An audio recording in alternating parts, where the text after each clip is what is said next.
Ce n'est ni l'horloge ni le calendrier qui retardent ta vie. C'est toi. Il y a une vérité qui dérange beaucoup de gens, mais qu'on ne peut pas ignorer. Chaque minute que tu choisis de remettre à plus tard, chaque excuse que tu fabriques pour cacher tes propres fractures, c'est du temps que tu ne récupéreras jamais. Nous nous sommes habitués à chercher des responsables à l'extérieur, à négocier avec nos faiblesses, à déguiser la paresse en prudence. Mais la réalité est directe. Seul toi as la clé, et tant que tu attends un moment idéal, tu ne feras que cumuler une dette intérieure. Le coût de rester le même est énorme, même si tu préfères ne pas y penser. Aujourd'hui, je ne te parle pas de motivation passagère ni de promesses vides. Je te parle d'une transformation réelle, forgée dans l'inconfort et la discipline. Les stoïciens le savaient mieux que quiconque. La vie ne s'adapte pas à tes désirs, et la seule réponse digne est l'action. Personne ne va te sauver. Être radicalement responsable est le premier pas. Si tu cherches des résultats différents, tu ne peux pas continuer avec les mêmes mécanismes mentaux qui te maintiennent piégé. Cette année peut être la meilleure de ta vie, mais pas parce que le monde change, mais parce que tu décides de prendre le contrôle, de faire taire tes justifications et d'agir même si c'est difficile. Plus d'excuses, plus d'attentes. Si tu acceptes le défi, tu vas découvrir de quoi tu es vraiment capable. Ici, commence le travail, sans anesthésie et sans raccourci. 1. Prends le contrôle total de ta vie. La vérité est dure et ne plaît à personne. Personne ne viendra te sauver. Il n'existe pas de moment magique, ni de signal, ni d'impulsion extérieure qui te sauvera de la médiocrité ou de l'insatisfaction. Si tu attends encore que les circonstances changent, si tu t'accroches au calendrier ou à la promesse de « quand tout ira mieux », tu perds ton temps et, pire encore, tu te trahis toi-même. Tout ce que tu ne prends pas en charge est une dette qui s'accumule. Chaque excuse que tu te donnes, chaque fois que tu blâmes le travail, ta famille, ton passé, le climat, l'économie, tu ne fais que renforcer ce mécanisme mental qui te maintient faible. Ce mécanisme est confortable. Il te permet de glisser à travers la vie en répétant que tu ne pouvais rien faire, que c'est comme ça, que d'autres ont plus de facilité. Mais le confort est le prix de ton propre stagnation. Le contrôle total de ta vie n'est pas une option décorative, c'est le seul moyen de briser l'inertie. La responsabilité radicale n'est pas une belle phrase, c'est la décision consciente et brutale de cesser de déléguer ton pouvoir à des facteurs externes. Tu veux une année différente ? Commence par cesser de négocier avec tes propres excuses. Tu n'es pas spécial à cause de tes problèmes. Tu n'es pas une exception dans l'univers. Nous portons tous des poids, nous avons tous des cicatrices, mais le seul qui peut transformer ce poids en force, c'est toi. C'est inconfortable, oui, et c'est pourquoi presque personne ne le fait. C'est pourquoi la plupart se contentent d'une existence tiède, pleine de justifications faciles. Mais si ta vie t'importe vraiment, tu ne peux pas continuer à déguiser en maturité ce qui est en réalité de la peur de prendre le gouvernail. Prendre le contrôle total implique de cesser de chercher des coupables. Cela implique de regarder en face ces parties de toi que tu préférerais ignorer. Ta paresse, ton manque de constance, ta tendance à te saboter. L'autotromperie est l'ennemi invisible qui te vole des années. C'est pourquoi tu dois être impitoyable avec toi-même, sans tomber dans l'auto-apitoiement, ni dans le châtiment inutile. Tu dois apprendre à différencier entre une autocritique constructive et l'autopitié paralysante. La première te reconstruit, la seconde t'enfonce plus profondément dans l'apathie. Être responsable ne signifie pas te blâmer pour tout ce qui arrive, mais bien te rendre responsable à 100% de la façon dont tu réagis, de ce que tu fais avec ce qui t'arrive. Tu n'es pas une marionnette, tu es l'architecte de ton caractère. Il y a une phrase que tu dois tatouer dans ton esprit. Rien ne change tant que tu ne changes pas. Peu importe ce que les autres disent, peu importe ce qu'ils attendent de toi, ni ce que le monde pense être possible pour toi. Ce qui détermine ton destin, ce sont tes actions quotidiennes, ce que tu choisis de tolérer en toi-même, ce que tu permets de se répéter et de devenir une habitude. Chaque jour est une décision. Ajouter de la force ou ajouter de la dette. Il n'existe pas de neutralité. Soit tu avances, soit tu te noies. Le contrôle total de ta vie est une exigence inconfortable, mais c'est la seule porte vers une transformation réelle. Cesse de négocier avec ta médiocrité. Choisis la difficulté. Choisis l'inconfort qui forge le caractère, pas le confort qui anesthésie. Il ne s'agit pas d'attendre la motivation. Il s'agit d'agir même si ça fait mal, même si c'est difficile, même si personne ne t'applaudit. Personne ne va se battre pour toi. Personne ne va porter ton histoire ni tes rêves. Toi seul peux prendre cette décision radicale. Cesser d'être un spectateur et devenir pleinement responsable de ton processus. Et c'est la vérité qui dérange, mais aussi celle qui libère. Le premier pas est brutal. Cesse de te mentir. Prends le contrôle et prends en charge, sans concession. C'est ce qui sépare ceux qui transforment leur vie de ceux qui restent à attendre. 2. Élimine les excuses et les justifications internes. Tu te réveilles et ton réveil sonne pour la 3e fois. Tu sais parfaitement que la journée commence mal quand la première chose que tu fais est de négocier avec toi-même. Juste 5 minutes de plus, tu te répètes, comme si ce petit retard n'était pas important. Mais dans ce choix, si quotidien et apparemment innocent, se cache le germe de toutes les excuses et justifications internes qui t'empêchent d'avancer. Il ne s'agit pas de l'horloge, ni de la fatigue accumulée, ni même du temps qu'il fait. C'est la voix dans ta tête qui trouve toujours une raison de remettre à plus tard, de céder, de ne pas affronter l'inconfort. Cette voix est habile, persuasive et se déguise en logique. Aujourd'hui, ça n'a pas de sens d'essayer. Demain sera mieux. Je ne suis pas au meilleur de ma forme. J'ai trop de choses en tête. Chaque phrase est une excuse que tu fabriques pour ne pas avoir à faire face à l'exigence de l'action. Le véritable problème est que tu as permis à ces justifications de devenir une partie de ton identité. Chaque fois que tu répètes le même argument, chaque fois que tu te racontes la même histoire sur pourquoi tu ne peux pas ou pourquoi ce n'est pas le moment, tu renforces un mécanisme automatique qui t'éloigne de ton potentiel. Il est facile de se tromper, car personne n'écoute ce dialogue interne sauf toi. Personne d'autre ne voit le coût réel de ces petites concessions quotidiennes. L'énergie que tu perds, la confiance qui s'érode, la dignité qui se dilue dans l'autocomplaisance. Le piège est subtil. Tu te convaincs que tu es raisonnable, que tu fais preuve de compassion envers toi-même. Alors qu'en réalité, tu remets à plus tard le conflit que tu devrais affronter une bonne fois pour toutes. Ce n'est pas grave si je ne le fais pas aujourd'hui, mais si ça l'est.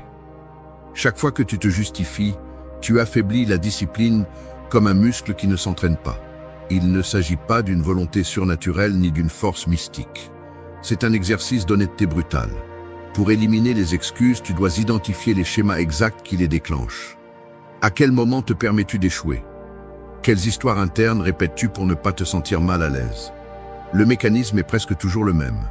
Tu minimises le coût de tes décisions, tu maximises la difficulté de l'effort, tu cherches des coupables invisibles, et tu finis par accepter une version médiocre de toi-même.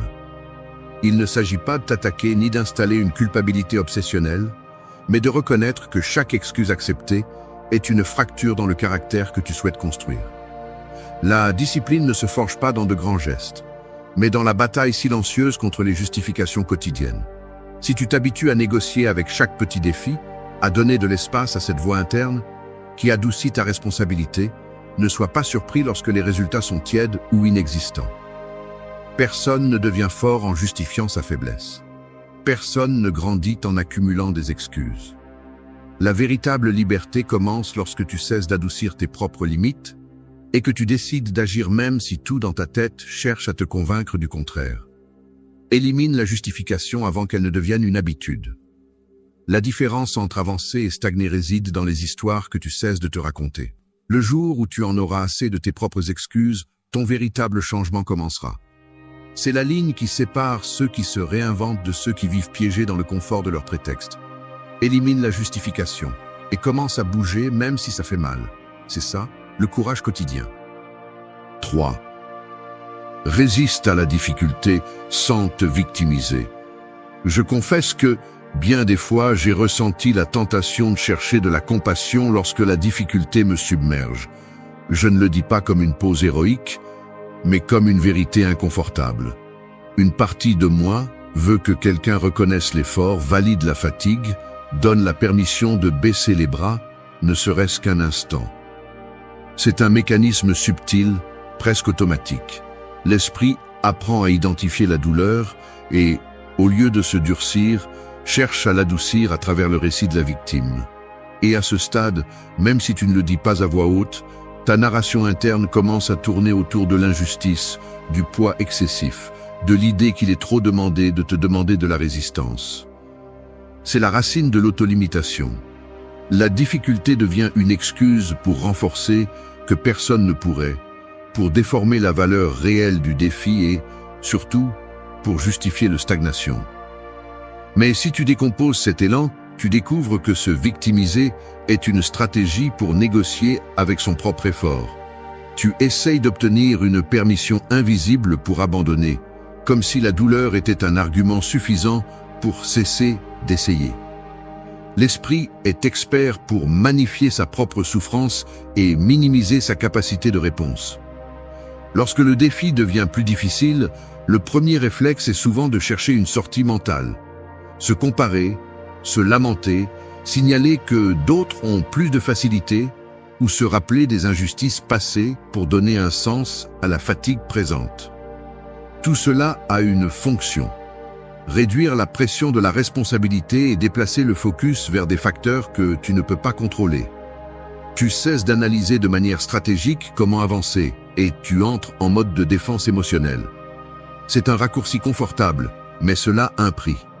Chaque fois que tu cèdes à cette narration, tu renforces l'habitude de te rendre avant l'heure, d'abandonner la discipline juste au moment où tu en as le plus besoin. La douleur psychologique devient un filtre qui déforme la perception. Ce qui pourrait être une opportunité de croissance se transforme en un test impossible. Résister à la difficulté, d'un point de vue stoïque, ce n'est pas nier la souffrance, ni faire semblant que cela ne fait pas mal. C'est prendre la décision consciente de ne pas utiliser la douleur comme un argument pour reculer. Ici, la clé n'est pas de savoir combien tu peux supporter, mais comment tu traites l'expérience. Si ton esprit interprète chaque obstacle comme une offense personnelle, la fatigue se multiplie et la motivation se dissout. En revanche, si tu t'entraînes à voir la difficulté comme un processus neutre, une partie inévitable du chemin, l'approche change. Tu cesses de chercher des témoins pour ta douleur et tu te concentres sur la résolution de ce qui dépend de toi. C'est une différence fondamentale. La victime cherche de la compréhension, celui qui résiste cherche des solutions. La conséquence de ne pas se victimiser est brutalement simple. Tu récupères ton pouvoir de décision. Il ne s'agit pas de durcir jusqu'à devenir insensible, mais de ne pas permettre au récit de la souffrance de te voler la capacité d'agir. L'effort, lorsqu'il est assumé sans fioriture, devient un muscle qui se renforce avec chaque difficulté surmontée. Personne ne te doit rien pour résister. Personne ne va te récompenser pour tenir bon. Mais personne ne peut non plus te retirer la dignité de continuer, même sans reconnaissance. C'est la base de la véritable force. La capacité de soutenir l'effort silencieux, de choisir l'action lorsque l'esprit demande de la compassion. Résiste sans récit de victime. Cette phrase peut sembler dure, mais c'est le filtre que tu dois installer pour séparer l'inconfort productif de la stagnation déguisée en lutte héroïque. Au final, la difficulté n'est pas une épreuve que tu dois expliquer ou justifier. C'est juste la matière première de ta transformation. Si tu entraînes ton esprit à résister sans te victimiser, tu deviens imparable. Tout le reste n'est que bruit. 4. Agis de manière disciplinée, même sans motivation. Une horloge sans pile indique la même heure toute la journée, mais ne avance pas, peu importe combien tu la regardes. C'est ainsi que fonctionne le corps lorsque tu attends que la motivation te pousse. Tu restes immobile, attendant une étincelle qui n'arrive jamais, tandis que le temps s'accumule comme de la poussière dans les engrenages.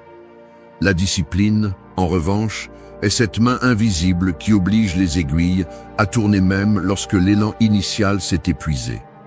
Il y a des matins où la fatigue pèse comme une pierre, Tu te lèves, les paupières encore collées, l'air froid griffant la peau, et chaque fibre de ton être exige une trêve. Le premier mouvement est grossier, presque forcé. Tu marches vers où tu dois être, pas vers où tu veux. Le petit déjeuner a un goût insipide, le monde semble lent, le corps se sent maladroit. Et pourtant tu fais le pas suivant. Le geste le plus petit, comme lasser tes chaussures ou servir de l'eau, devient une déclaration d'intention. Aujourd'hui, tu ne décides pas depuis l'émotion, mais depuis l'engagement. Ceux qui vivent en attendant la motivation ressemblent à ces athlètes qui ne s'entraînent que lorsqu'il y a du public. Ils ne comprennent pas que la grandeur se sculpte loin des projecteurs, dans la répétition silencieuse de l'inconfort. La discipline n'a pas besoin de témoins, ni d'applaudissements, ni d'une promesse de récompense immédiate. Les jours gris, les moments où la paresse te murmure à l'oreille que rien n'a d'importance, sont le véritable terrain d'entraînement. C'est là que se construit la différence entre ceux qui progressent et ceux qui s'arrêtent. La peau s'habitue au poids de la routine, les muscles mentaux se durcissent. Il n'y a pas de raccourci, seulement l'accumulation patiente de décisions inconfortables. Chaque fois que, malgré l'ennui ou l'irritation, tu t'assois pour étudier, t'entraîner, travailler ou même juste ranger ton espace, tu déclares ton indépendance de la motivation. Ce n'est pas de la magie, c'est de l'ingénierie interne. Les rituels de la discipline sont presque toujours inesthétiques. Personne ne veut voir quelqu'un échouer encore et encore tout seul, ni entendre les bâillements d'un matin où il ne s'agit que de remplir ses obligations. Le monde célèbre le résultat, mais ignore le processus. Là se trouve le secret. Accepter que l'image héroïque n'arrive jamais au moment de l'action quotidienne. La sueur, l'erreur, le bâillement, l'inconfort, ce sont les matériaux de la transformation. Fais-le même si tu n'en as pas envie. Cette phrase est la frontière entre l'amateur et l'adulte. Tu ne deviens pas quelqu'un de fiable par ce que tu ressens, mais par ce que tu fais quand personne ne regarde. L'esprit cherchera des excuses sensées. Que le corps demande du repos, qu'aujourd'hui il n'y a pas d'énergie, que demain sera différent. Mais la discipline est la réponse qui interrompt ce discours. Une coupure directe dans la narration. Cela se sent comme une rupture. Tu prends le téléphone pour commencer à travailler, même si tu préférerais te perdre dans des distractions. Tu sors marcher quand le canapé t'appelle, tu termines le rapport quand tout ton système nerveux demande à s'évader. Le détail tangible, l'action concrète, est le rappel que ta vie se construit précisément dans ces moments où tu préférerais abandonner. La motivation est éphémère, la discipline est structure. Il n'y a aucun secret derrière ceux qui obtiennent des résultats extraordinaires. Juste une accumulation de jours où ils ont agi sans envie, sans éclat, sans inspiration. Chaque fois que tu choisis la discipline plutôt que le confort, une nouvelle base s'installe, un fondement invisible mais solide. C'est là que se forge la véritable confiance, non pas dans ce que tu prévois, mais dans ce que tu exécutes lorsque ton esprit veut négocier. La vie se transforme lorsque tu comprends cela. Les émotions vont et viennent, mais les engagements tenus laissent une empreinte. Personne ne regrette d'avoir fait ce qu'il devait, même si cela a fait mal. Choisis la discipline sans demander la permission à ton humeur, et tu commenceras à voir comment l'horloge recommence à bouger. 5. Construis une identité cohérente et forte. Personne ne te respecte plus que tu propre respect pour tes décisions. C'est la vérité inconfortable qui marque la limite entre ceux qui construisent une vie solide et ceux qui passent leur vie à improviser des excuses. Si ton identité dépend des circonstances, des compliments ou de l'approbation des autres, tu es aussi fragile que ton environnement. Un coup peut te désarmer, une critique peut te faire vaciller. Le problème, c'est que tu opères depuis des années avec une image diluée, t'adaptant pour t'intégrer, disant oui quand tu veux dire non, justifiant chaque recul et maquillant chaque échec avec des explications que toi seul achètes. Tout cela a un coût. Tu deviens une somme de contradictions, une personne qui ne peut même pas faire confiance à sa propre parole. Et la confiance en soi n'est pas une question d'estime de soi bon marché ni de phrases motivantes. C'est le résultat de vivre selon les mêmes principes que tu exiges des autres. Si tu te trahis chaque jour, si tu négocies avec ta parole, si tu fais des promesses que tu romps en privé, ton identité s'érode jusqu'à devenir une collection de fragments qui ne s'emboîtent pas. Cesse de te mentir. Personne ne va construire pour toi la version de toi que tu admires en secret. Tu n'es pas tes intentions, tu es tes actes répétés. Cela signifie ou à chaque fois que tu tolères une incohérence, tu renforces le schéma mental de la faiblesse. Chaque petite trahison de tes propres principes est un investissement dans la méfiance. Une dette qui s'accumule et qui te coûte ensuite sous forme d'insécurité, d'anxiété ou de vide existentiel. Tu veux une identité forte, mais tu continues à alimenter l'image de quelqu'un d'incapable de se tenir debout quand personne ne regarde. Il est facile de dire que tu as des valeurs, que tu es discipliné, que tu es constant. Ce qui est difficile, c'est de le prouver quand la fatigue pèse, quand personne ne t'observe, quand la tentation d'abandonner est écrasante. L'identité cohérente ne se construit pas en déclarant des intentions, elle se forge dans l'acte de respecter ce que tu décides, même si personne ne célèbre l'effort. Aujourd'hui, tu dois te demander, que tolères-tu en toi que tu n'accepterais jamais chez un autre? C'est la seule question qui compte, et si tu as le courage d'y répondre sans embellissement, tu trouveras la racine de ta faiblesse. Si tu justifies tes propres reculs tout en exigeant de la fermeté chez les autres, si tu demandes du respect mais ne te le donnes pas en privé, ta parole ne vaut rien. La base d'une vie puissante est simple. Fais en sorte que tes actions soient alignées avec tes principes, même si cela coûte, même si cela fait mal, même si l'environnement te traite de têtu ou d'extrême. La cohérence n'est pas flexibilité émotionnelle ni adaptabilité infinie. C'est savoir à quoi tu ne renonceras pas, en aucune circonstance. Tu es ce que tu permets de se répéter. Gravère cela dans ton esprit et utilise-le comme filtre implacable pour chaque décision quotidienne. Ne te laisse pas tromper par l'idée que tu peux changer ta vie sans reconstruire ton identité depuis la racine. Si tu continues à agir comme un spectateur, justifiant chaque incohérence, tu resteras invisible même pour toi-même.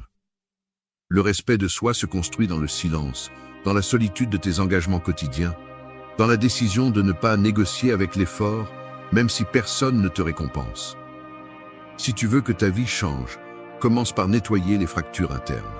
Élimine les masques. Assume le coût de l'honnêteté. Et cesse de demander au monde de te donner la validation que tu n'oses pas te donner. Une identité cohérente est la force que personne ne peut te ravir, car elle ne dépend pas de ce qui se passe à l'extérieur. Soit tu deviens quelqu'un qui tient sa parole, soit tu restes esclave de tes propres justifications. C'est aussi simple que cela. 6. Maîtrise ton esprit et fais taire le bruit. L'esprit n'est pas ton ami par défaut. Si tu ne le maîtrises pas, il te sabote. C'est la réalité que presque personne ne veut accepter.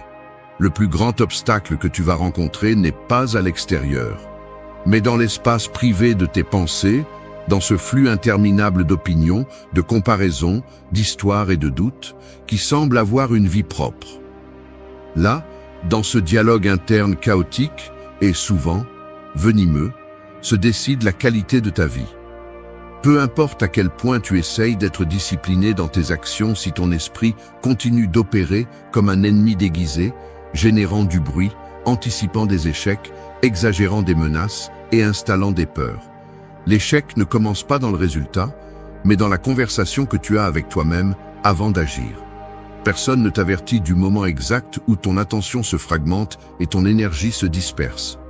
Cela se produit en silence, lorsque tu permets aux préoccupations des autres de t'infecter, lorsque tu donnes plus de poids au jugement externe ou à ta propre perception, lorsque tu te laisses distraire par des stimuli sans importance et oublies ce qui compte réellement. Chaque jour, ton environnement et ton esprit se disputent pour s'emparer de ton attention.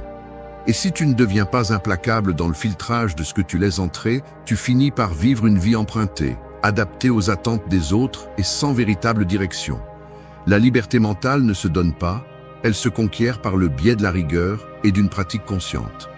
Maîtriser ton esprit, c'est apprendre à identifier les schémas automatiques qui drainent ton énergie et à prendre le contrôle de ce processus avant qu'il ne devienne une inertie irréversible.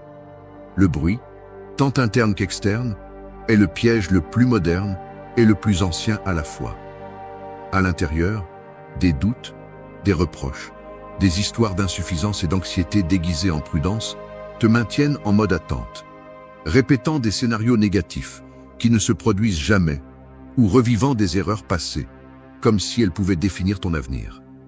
À l'extérieur, les voix des autres, le flux interminable d'informations et la pression sociale installent dans ta tête des objectifs et des peurs qui ne t'appartiennent même pas.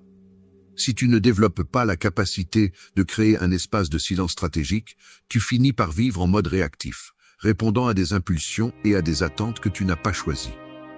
Le véritable pouvoir est le résultat d'une attention dirigée. Là où tu mets ton attention, ta vie grandit. Maîtriser l'esprit n'est pas le faire taire de force, mais l'entraîner à séparer l'utile du superflu. C'est un processus quotidien, inconfortable, mais non négociable. Tu ne peux pas te permettre d'être un esclave de tes pensées automatiques. Le stoïcisme l'a clairement établi. Tu ne contrôles pas ce qui apparaît dans ta tête, mais tu contrôles ce que tu choisis de maintenir. L'autodiscipline mentale consiste à reconnaître quand une pensée n'est qu'un reflet conditionné et quand elle mérite ton attention active. Faire taire le bruit n'est pas faire disparaître l'esprit, c'est le gouverner. Tu n'es pas ce que tu penses, tu es ce que tu décides de faire avec ce que tu penses. C'est une ligne que tu ne peux pas franchir si tu aspires à une vie solide. L'entraînement commence chaque matin. Observe la qualité de tes premières pensées. Si tu détectes de l'anxiété, de la peur ou de la dispersion, ne les nourris pas. Installe le filtre. Décide, de manière consciente, ce que tu autorises à rester et ce que tu rejettes, avant que cela ne devienne une nouvelle fracture dans ton caractère. Le silence choisi est la base de la clarté. Ta force mentale se mesure par ce que tu es capable d'ignorer, par le nombre de distractions que tu peux laisser passer sans céder, par la capacité de maintenir un objectif même, lorsque l'esprit te propose 1000 alternatives. Ne cherche pas la paix, construis le silence. Maîtrise ton esprit, et tout le reste commence à s'organiser. Sans cette maîtrise, tu n'es qu'un spectateur confus de ta propre vie. 7. Exige-toi depuis le respect de soi. Tu te trouves devant le miroir de l'ascenseur, chemise légèrement froissée, visage fatigué, le café refroidissant encore dans le thermos. Tu penses à cette réunion, aux tâches en attente, à la promesse que tu t'es faite la nuit précédente de ne plus remettre à plus tard ce qui est important. Mais, quand vient le moment d'exiger un peu plus de toi-même, de faire ce pas inconfortable hors de la routine, le doute surgit. Es-tu trop dur avec toi-même ou te respectes-tu vraiment suffisamment pour ne pas te contenter de moins que ce dont tu es capable? C'est ici que l'auto-exigence se confond facilement avec la punition ou la recherche de perfection impossible. Et là, à ce point exact, la plupart échouent. Non pas par manque de talent ou d'opportunité, mais parce qu'ils choisissent l'exigence depuis un lieu d'épuisement, non depuis le respect de soi. Si tu analyses la racine de ta résistance à te demander plus, tu verras que souvent elle provient d'une idée déformée de ce que signifie prendre soin de soi. Tu as appris à associer l'autocompassion à l'évitement de l'effort et l'auto-exigence à l'autopunition. Mais en réalité, le respect de soi a peu à voir avec être indulgent ou permissif, et beaucoup avec valoriser ton potentiel suffisamment pour ne pas tolérer la médiocrité en toi. Lorsque tu t'exiges par respect, tu établis une norme interne qui ne dépend pas du regard des autres. Tu cesses de négocier avec tes faiblesses, parce que tu comprends que chaque concession est une petite trahison à ce que tu pourrais devenir. Le respect de soi est la base de toute exigence réelle.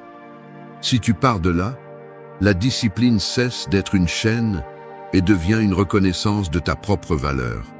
En termes pratiques, cela signifie examiner avec une brutalité honnête quelles sont les limites que tu te fixes sous l'excuse de ne pas vouloir te blesser. Si tu décides de sauter l'entraînement, de procrastiner ce projet ou de céder à la tentation de remettre à plus tard ce qui est difficile, est-ce que tu te soignes vraiment? Ou est-ce que tu renforces simplement une version paresseuse de toi?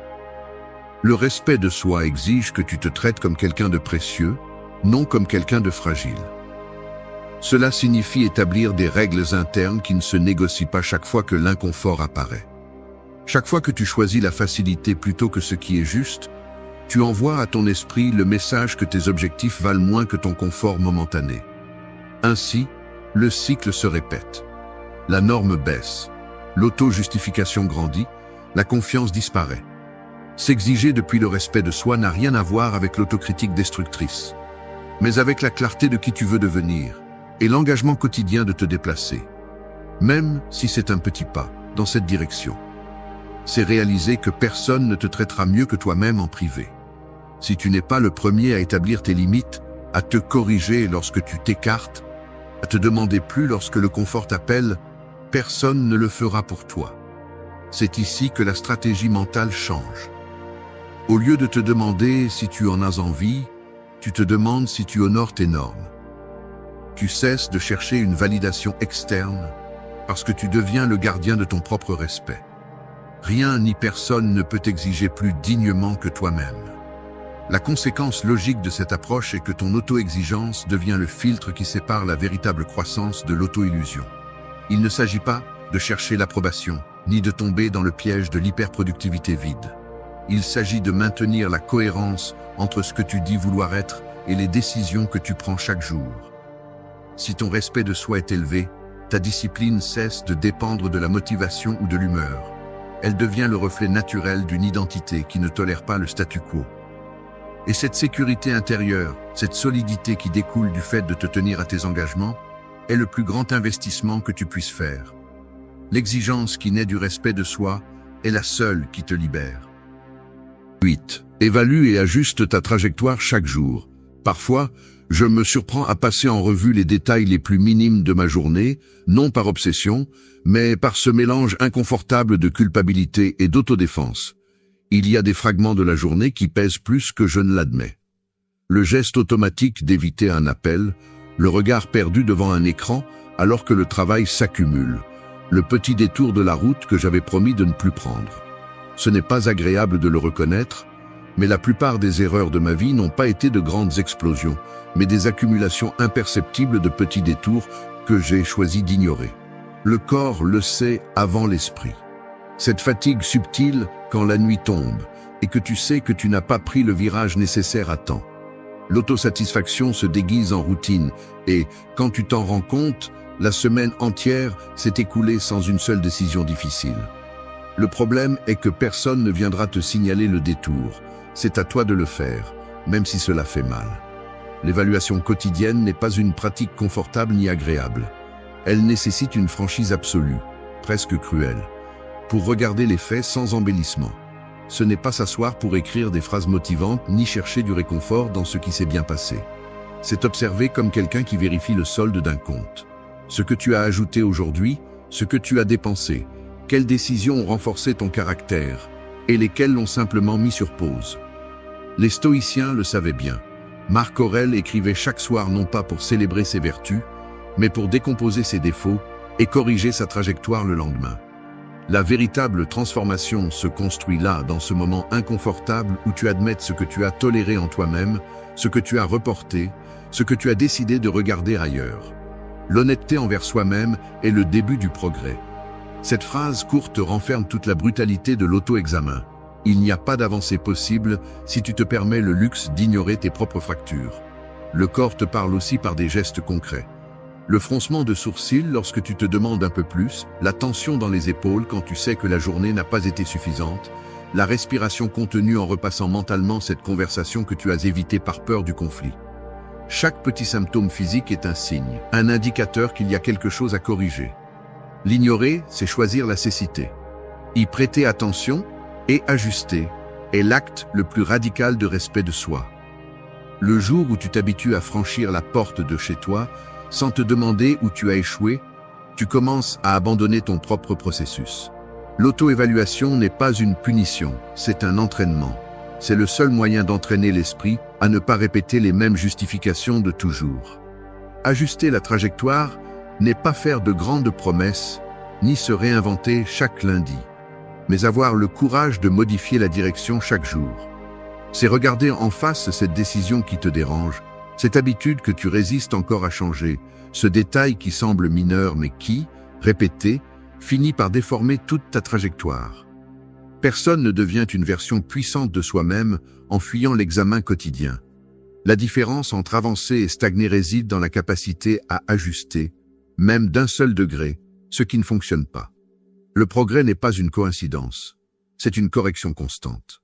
C'est la ligne qui sépare ceux qui grandissent de ceux qui collectionnent des excuses. Le plus brutal dans tout cela, c'est que l'auto-examen ne se célèbre pas. Il ne génère ni applaudissements ni likes. C'est un acte privé, silencieux, presque invisible. Mais c'est là que se forge la discipline authentique, celle qui ne dépend ni du regard des autres ni de l'humeur passagère. Évaluer et ajuster ta trajectoire chaque jour est le filtre définitif. Il sépare ceux qui se réinventent de ceux qui se résignent. Si tu as le courage de regarder, de corriger et de ne pas répéter, ta vie commence à prendre forme. Le reste n'est qu'accumulation de jours vides. Il y a quelque chose que personne ne veut admettre. Le prix de ne pas mettre de limites se paye en tranches quotidiennes d'anxiété, de fatigue et d'auto-trahison. On nous a appris à être compréhensifs, à céder, à nous taire pour la paix ou par affection. Mais on nous a que rarement avertis du coût psychologique de s'habituer à avaler les mauvais traitements, le mensonge ou la manipulation, juste parce que celui qui les exerce est quelqu'un de proche. Le respect de soi n'est pas négociable, même pas par le sang ou par une histoire partagée. Il y a une ligne que, si tu permets aux autres de franchir, te fragmente de l'intérieur. Le stoïcisme le dit clairement. Ton esprit, ta dignité et ta volonté sont ton domaine. Et personne n'a le droit d'occuper ce territoire sans ton consentement. Tu n'es le bouet émotionnel de personne, ni le réceptacle des culpabilités des autres, ni le sac de frappe des frustrations d'autrui. Mettre des limites n'est pas de la cruauté, c'est de la justice envers soi-même. Et s'il faut élever des murs, on les élève. S'il faut perdre des liens, on les perd. Parce que porter des dynamiques toxiques est une dette intérieure qui ne mérite pas de continuer à croître. Il faut entraîner le filtre, détecter le mensonge déguisé en préoccupation, la compétition déguisée en blague, le contrôle enveloppé d'affection. Défendre ta paix est un acte de discipline, pas d'égoïsme. Personne ne va protéger ton bien-être si tu ne le fais pas d'abord. La dignité se défend, elle ne se mendie pas. Si cela fait mal de mettre des limites, il est encore pire de vivre sans elles. 1. Établis des limites claires sans exception. La vérité est celle-ci. Si tu ne mets pas de limites claires, tu deviens complice de ton propre épuisement. Il n'y a aucune excuse qui le justifie, ni amour, ni histoire partagée, ni peur de la réaction des autres. Laisser passer un manque de respect, même si c'est juste cette fois, est le premier paiement d'une dette qui se multiplie. Chaque exception que tu permets ouvre la porte à des exigences supplémentaires. Ce n'est pas une exagération, c'est le mécanisme réel par lequel l'abus et la manipulation se normalisent. Il faut cesser de se mentir en croyant qu'être flexible ou compréhensif évitera les conflits ou te fera plus apprécié. Les gens ne respectent pas ceux qui effacent leurs propres limites chaque fois que quelqu'un les franchit. Je te le dis sans détour. La tolérance infinie n'est pas une vertu, c'est une trahison de soi. Beaucoup se cachent derrière des phrases comme « c'est sa façon d'être »,« c'était sûrement sans le vouloir » ou « je ne veux pas créer de problème ». Mais qui paye le prix de ces silences? C'est toi, avec ta tranquillité, avec ton estime de soi, avec ce poids constant de sentir que tu donnes plus que tu ne reçois, que tu supportes ce que tu ne devrais pas supporter. La limite est inconfortable, car elle implique de dire jusqu'ici, même si la voix tremble. Elle implique de supporter l'inconfort de la culpabilité imposée, des regards qui t'accusent d'exagération ou de froideur. Mais cet inconfort est le prix de la liberté intérieure. Personne ne défendra ta dignité à ta place. Si tu ne délimites pas ce qui est inacceptable, il y aura toujours quelqu'un prêt à le franchir. Ne confonds pas compassion et soumission. Il n'est pas noble de sacrifier ton bien-être pour maintenir des liens qui t'épuisent. Mettre des limites est un filtre qui révèle qui te respecte vraiment et qui se contente de profiter de ta peur du conflit.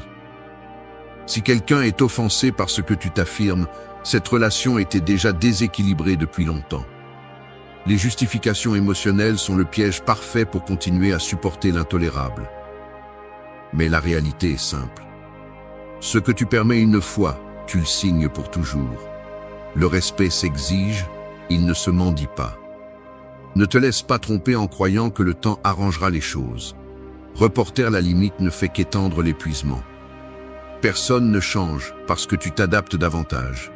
Il faut apprendre à dire non et à maintenir ce non même si la pression augmente. La dignité ne se négocie pas. Chaque fois que tu cèdes, des parties de toi se fragmentent et la reconstruction coûte plus cher. La ligne emblématique ici est claire.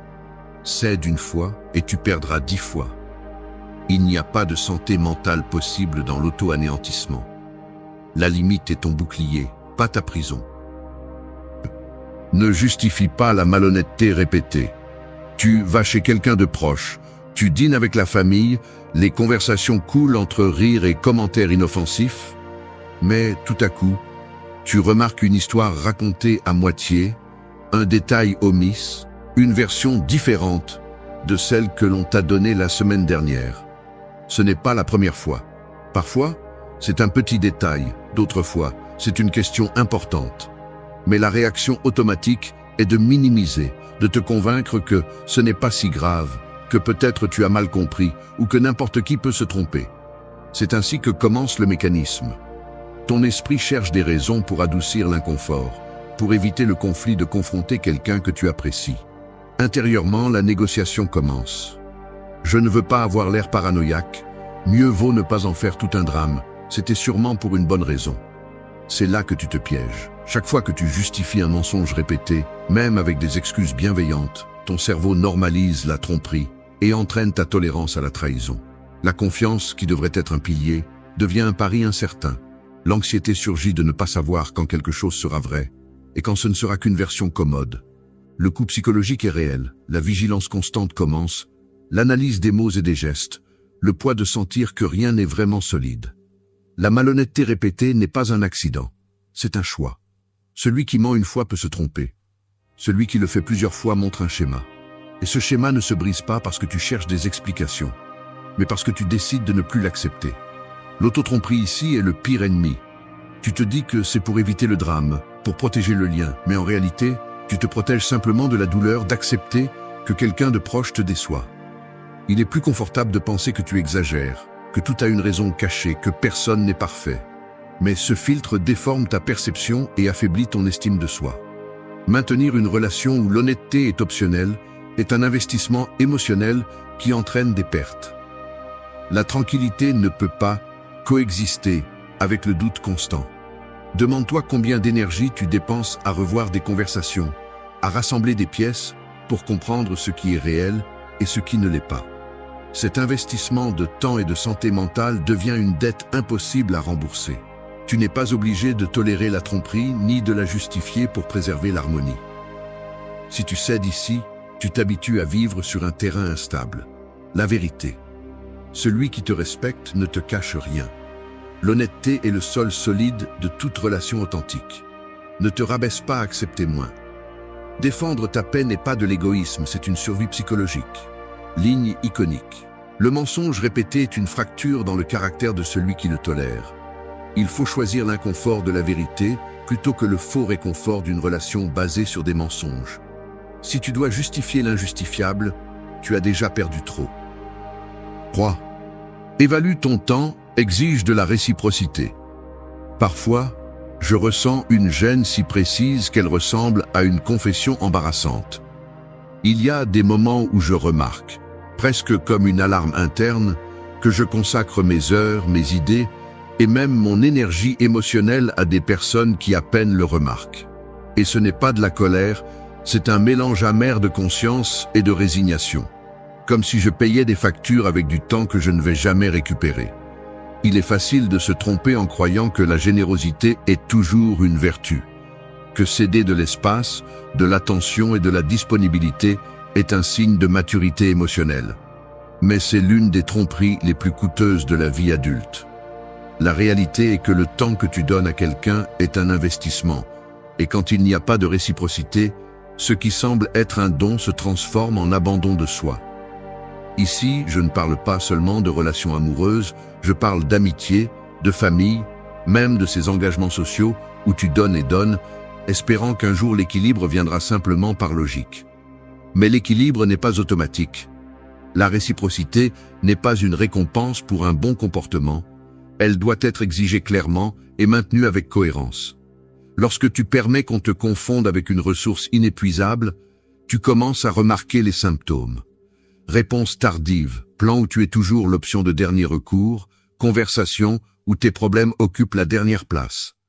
Le mécanisme est subtil, mais il t'entraîne à accepter moins que ce que tu mérites. Cet entraînement mental est dangereux. Une fois que tu t'habitues à ce que ton temps vaut moins, le reste se contamine de la même manière. L'estime de soi baisse, la patience s'épuise, et tu finis par sentir que demander de la réciprocité est demander trop. Mais voici la ligne emblématique. Le temps que tu offres ne revient pas et n'est pas remercié. Il faut accepter que tout le monde n'évalue pas de la même manière. Et exiger de la réciprocité n'est pas de l'égoïsme, c'est une justice basique. Chaque fois que tu cèdes ton attention à ceux qui ne la méritent pas, tu renforces un schéma de déséquilibre qui ne fait qu'augmenter. Il ne s'agit pas de compter les minutes, ni de chercher une symétrie mathématique, mais d'observer si la monnaie d'échange est le respect et la présence, pas l'habitude ni l'obligation.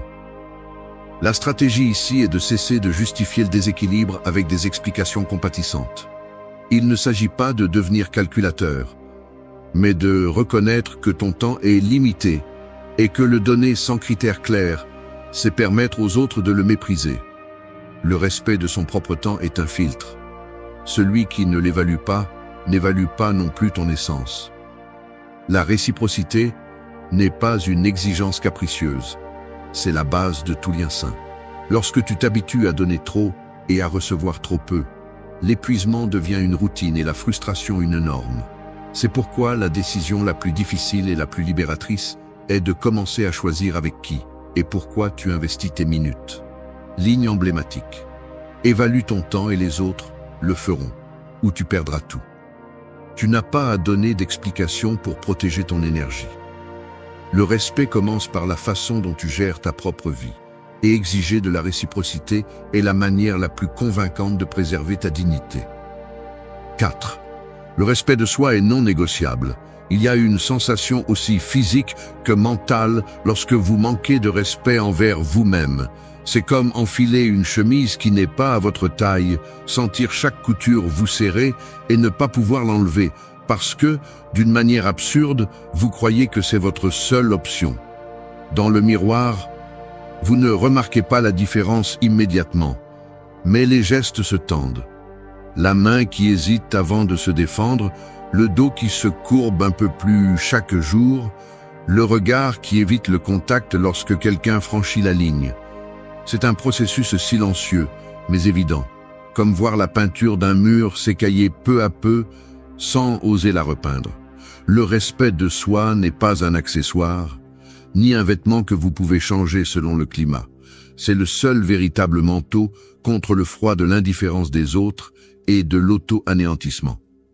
Certains croient que céder de petites parties d'eux-mêmes, laisser passer le commentaire blessant ou accepter le traitement inégal est une façon d'être mature, de prouver qu'ils peuvent tout supporter. Mais, en pratique, chacune de ces minutes de trahison de soi s'imprime dans le corps. Épaules affaissées, un nœud dans l'estomac, insomnie persistante. Cela se remarque dans les silences forcés à la table familiale, dans le rire fin lorsque quelqu'un vous rabaisse en déguisant l'attaque en blague, dans la fatigue qui ne disparaît pas même après des heures de sommeil. Ce n'est pas un hasard si les personnes qui posent des limites claires dégagent une présence différente, presque palpable. Elles ne parlent pas plus fort, elles ne s'imposent pas par la force. On le remarque dans leur façon d'être, dans la manière dont elles s'asseyent sans se recroqueviller, dans la voix ferme, même si elles disent peu de mots. La dignité se voit dans des détails minimes. Elles ne baissent pas le regard, elles ne se justifient pas sans raison, elles ne demandent pas la permission d'exister. C'est un langage corporel et mental qui dit « Ici, c'est ma limite ». Et ce message est impossible à négocier. car celui qui essaye se heurte, inévitablement, à une barrière réelle. Le respect de soi est la ligne qui n'admet ni remise ni marchandage. Permettre aux autres de décider combien vous valez est le pire marché que vous puissiez accepter. Personne ne va vous rendre le temps, l'énergie, ni l'identité que vous offrez par peur du conflit. La vie se résume, bien souvent, à une séquence de choix inconfortables. Mais aucun choix n'est aussi coûteux que de renoncer à soi-même pour plaire ou appartenir. Ici, la ligne emblématique est simple. Le respect de soi est une frontière, pas une porte tournante. Vous n'avez pas à réexpliquer à quiconque pourquoi vous prenez soin de vous, pourquoi vous ne tolérez pas ce qui vous fait du mal, pourquoi vous choisissez le silence plutôt que l'humiliation. La liberté commence le jour où vous décidez de ne pas négocier votre valeur avec qui que ce soit. Et cette décision se manifeste dans de petits actes. Dire non, s'écarter à temps, rester ferme lorsque l'on essaye de vous façonner selon leur manque. Ce n'est pas de l'arrogance, c'est de la santé mentale. Celui qui se respecte ne demande pas la permission d'être en paix. Il la défend simplement, une décision à la fois. 5. Ne tolère aucune forme de violence. La violence, sous n'importe quelle forme, est une ligne qui ne se négocie pas. Peu importe si elle se camoufle derrière des blagues lourdes, des sarcasmes blessants, des cris déguisés en inquiétude, des silences punitifs ou des gestes qui te font te sentir inférieur. Il n'y a pas de nuance acceptable ni d'excuse valable. Tolérer l'intolérable, c'est ouvrir la porte à une dégradation progressive de ta dignité. Celui qui élève la voix pour s'imposer, qui te presse avec des menaces voilées, qui manipule ta peur, qui utilise la force physique ou émotionnelle pour te plier, franchit une limite que tu dois défendre de toutes tes forces, même si cela signifie rester seul ou rompre une histoire entière. Ne te trompe pas. Justifier la violence parce qu'il ne sait pas se contrôler, parce qu'il a été éduqué ainsi ou parce qu'il regrette ensuite, est une trahison envers toi-même. Tu n'es pas responsable de guérir la violence des autres ni de la supporter en espérant qu'un jour elle disparaisse. Si quelqu'un a besoin de t'humilier pour se sentir fort, ce que tu as devant toi est un abusé, pas une victime de son propre caractère. Le problème, c'est que l'habitude anesthésie. Tu t'adaptes au mauvais traitement, tu t'entraînes à supporter les cris comme s'ils faisaient partie de la vie, tu normalises les insultes comme s'il s'agissait de disputes normales, tu apprends à lire les signaux pour ne pas provoquer la prochaine explosion. C'est le piège le plus pervers. Tu t'habitues à l'inconfort, tu te convaincs que tu exagères, que tu devrais être plus patient, que partout, il y a des problèmes. Mais le corps ne ment pas. Les tremblements, l'insomnie, la peur de parler, la tension constante dans la mâchoire, le désir de disparaître pendant un conflit, sont des signes clairs que ton esprit paye un prix trop élevé. Il n'existe aucun amour ni loyauté qui justifie le sacrifice de ta tranquillité de base. Si tu restes, c'est parce que tu préfères la prévisibilité de la douleur, connue à l'incertitude de mettre fin à tout cela. Cette décision est une auto-agression silencieuse, qui s'accumule et, avec le temps, te fragmente. Assez de disculper le violent. Assez de penser que supporter est un signe de force morale. Supporter la violence ne te rend pas noble, cela te rend complice de ta propre dégradation. Si tu dois ajuster ton comportement pour ne pas provoquer, si tu mesures tes mots pour éviter les explosions, si tu sens que tu n'as pas le droit de te défendre, alors tous les limites ont déjà été franchies. Phrase emblématique. Tu tolères la violence une fois, et tu t'habitues à capituler. La violence n'est pas une preuve d'amour ni une étape qui passera. C'est un poison qui ronge l'estime de soi et détruit l'identité. Tu ne dois ni compréhension ni patience à celui qui te fait du mal. La limite doit être immédiate, inébranlable et visible. Si tu ne prends pas soin de toi, personne ne le fera. Défendre ton intégrité n'est pas un acte d'égoïsme, c'est ton obligation primaire. Ici, il n'y a pas de demi-mesure. Tu te respectes ou tu te perds. 6. Protège ta santé mentale de l'épuisement. La dure vérité est celle-ci. Si tu ne prends pas soin de ta santé mentale avec la même détermination que celle que tu mets à préserver ton intégrité physique, tu finiras par payer des factures émotionnelles que personne d'autre ne réglera pour toi. Peu importe combien tu t'efforces de t'adapter ou d'essayer de plaire aux autres. Si le prix à payer est de te sentir vidé, confus, épuisé ou constamment anxieux, le coût est trop élevé. Il existe un épuisement qui n'est pas visible, mais qui opère silencieusement, comme une fuite constante d'énergie qui te rend de plus en plus vulnérable. La plupart des gens s'habituent si rapidement à cette fatigue mentale qu'ils en viennent à penser que c'est une partie inévitable de la vie adulte. Mais c'est de l'auto-tromperie.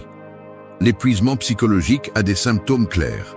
Tu perds la capacité de profiter, tu deviens irritable sans raison, tu as du mal à te concentrer, une apathie s'installe qui ne se résout ni avec du repos, ni avec des distractions. Tu commences à vivre en mode automatique, comme si tu devais demander la permission de te sentir en paix. Le plus toxique dans ce mécanisme, c'est qu'il se nourrit de croyances profondément ancrées. L'idée que tu dois tenir bon pour les enfants, pour le partenaire, pour la famille, pour le travail. La fantaisie que c'est égoïste de te prioriser ou que c'est immature de ne pas supporter les gens difficiles. Mais protéger ta santé mentale n'est pas un luxe, c'est un besoin biologique et moral. Le cerveau ne résiste pas à une exposition chronique à l'abus, à la manipulation ou au stress relationnel sans conséquence. Tu te fragmentes. Tu perds ta clarté, tu deviens une autre version de toi-même que tu reconnais à peine. Si tu ignores l'épuisement, tu deviens ton propre ennemi. C'est la ligne que personne ne veut accepter. Car cela implique de prendre ses responsabilités et de cesser d'attendre que l'environnement change tout seul. Le point critique se situe au moment où tu normalises le fait de te sentir mal. Quand tu cesses de te demander si tu mérites d'être tranquille, quand tu te résignes à vivre avec le nœud dans la gorge ou la pression dans la poitrine, il n'y a plus d'excuses. Tu as laissé l'épuisement envahir ta vie. Prendre soin de ta santé mentale commence par l'acte inconfortable mais vital de dire « Cela me fait du mal et je ne l'accepte plus ». Tu n'as pas besoin de justifier ni de demander la permission pour te protéger de l'environnement qui t'épuise. Changer implique de l'inconfort, mais cet inconfort est le seul chemin vers la guérison. Cesse de t'anesthésier avec l'habitude de tolérer l'intolérable. Ta paix n'est pas négociable. La santé mentale ne se mendie pas, elle se défend. C'est la ligne qui sépare la vie vécue dans la dignité de l'existence réduite à survivre.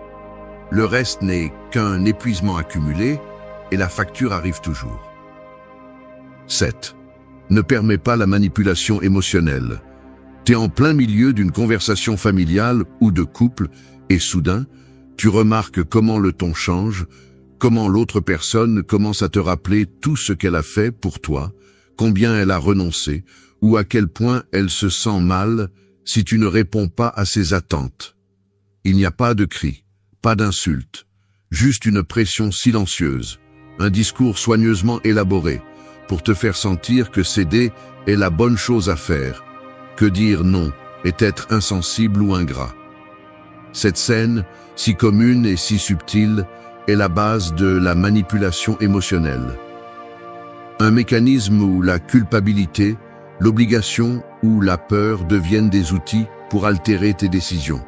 La manipulation n'a pas besoin de scandale, elle se nourrit de petites concessions, de ces moments où tu acceptes quelque chose, parce que tu sens que, si tu ne le fais pas, tu deviens le méchant de l'histoire. Et lorsque ce schéma se répète, ta volonté commence à se détériorer. Tu doutes de ton jugement, tu ajustes tes désirs pour éviter le malaise des autres. Et tu finis par vivre avec la sensation que tes choix ne t'appartiennent plus vraiment. Le processus est systématique et prévisible. D'abord, quelqu'un identifie ton point faible. Ta tendance à éviter les conflits, ton besoin d'approbation, ta peur de décevoir. Ensuite, il fait appel à des souvenirs, des promesses, des sacrifices ou même des maladies pour installer l'idée que tu as une dette morale ou affective impossible à régler. Le message n'est jamais direct. Il se camoufle dans des phrases comme « Après tout ce que j'ai fait pour toi, ça me fait mal que tu ne penses pas à moi » ou « Si quelque chose m'arrive, ce sera de ta faute ». Ainsi, Tu te retrouves piégé dans un réseau d'obligations invisibles où l'affection est utilisée comme monnaie d'échange. Cette manipulation est particulièrement dangereuse car elle ne fait pas appel à la logique, mais à ton instinct le plus profond d'appartenance et de culpabilité. Le résultat: tu acceptes des plans que tu ne veux pas, tu renonces à ton temps, tu remets tes objectifs à plus tard. Tout cela pour ne pas avoir à porter le poids de faire sentir mal l'autre. Mais ce prix est trop élevé. Phrase emblématique. La culpabilité des autres n'est pas ta responsabilité. Les conséquences ne tardent pas à apparaître. Tu commences à te méfier de tes propres désirs, tu deviens expert dans l'anticipation des réactions et parfois tu te surprends à justifier l'injustifiable.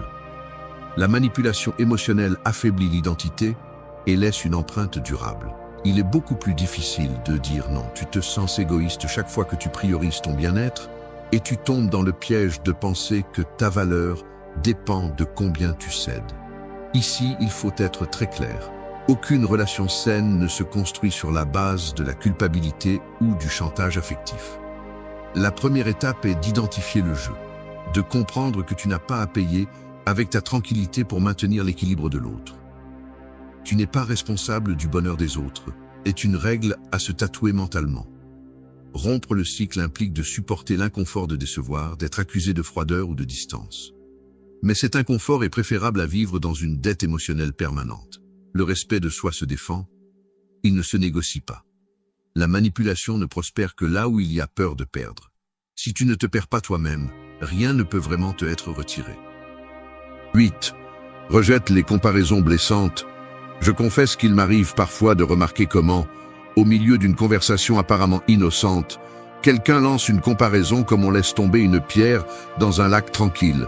Le geste est minime, un sourcil qui se lève, un commentaire déguisé en conseil, le simple fait de mentionner que un tel a réussi plus vite, que une autre est plus patient, que quelqu'un d'autre sait vraiment ce qu'il fait. Ce n'est pas seulement ce qu'ils disent, c'est comment ils le disent. La pause subtile avant de lâcher le nom, le regard qui reste une seconde de trop en attendant ta réaction, le ton qui se cache derrière la fausse admiration. Tu ressens, presque physiquement, cette petite descente dans la poitrine, une pression qui t'oblige à redresser le dos ou à froncer les sourcils pour ne pas laisser transparaître l'inconfort. C'est un mécanisme que tu connais. On te compare, on t'évalue sans demander la permission, et la blessure ne tarde pas à apparaître. Peu importe combien de fois tu te répètes que cela ne t'affecte pas, cela fait encore mal parce qu'au fond, la comparaison touche la fibre la plus vulnérable. Le sentiment de ne pas être à la hauteur. Les comparaisons blessantes ne sont pas des accidents, ce sont des outils précis pour façonner ton estime de soi selon les attentes des autres. Cela peut être à la table familiale quand on mentionne les réussites du cousin, au travail quand on loue le collègue qui performera sous pression, ou dans le couple quand surgit le fantôme des amours passés. C'est un entraînement silencieux. Tu t'habitues à mesurer tes pas avec la règle des autres, à traduire leurs éloges en rappel de tes prétendues lacunes. Le dommage est concret, pas abstrait. Tu vois comment tes mains cherchent quelque chose à faire, comment ta voix s'éteint ou s'accélère pour te justifier, comment ton esprit commence à passer en revue ce que tu as à faire, ce que tu aurais dû mieux faire. On t'entraîne, sans que tu le demandes, à t'identifier à l'insuffisance.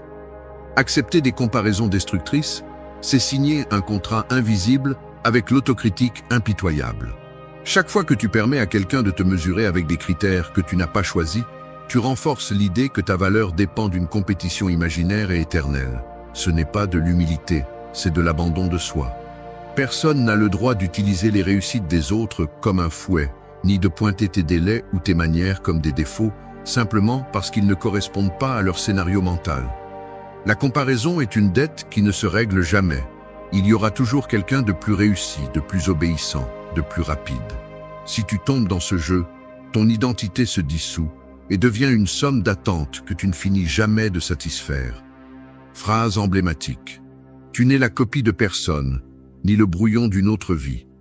Rejeter les comparaisons blessantes n'est pas de l'arrogance, c'est défendre le droit d'être toi-même avec tes rythmes, tes erreurs et tes réussites uniques. C'est poser une limite claire. Ne pas accepter que ta valeur soit un sujet de débat public, ni que ton identité soit négociée sur la table des attentes des autres.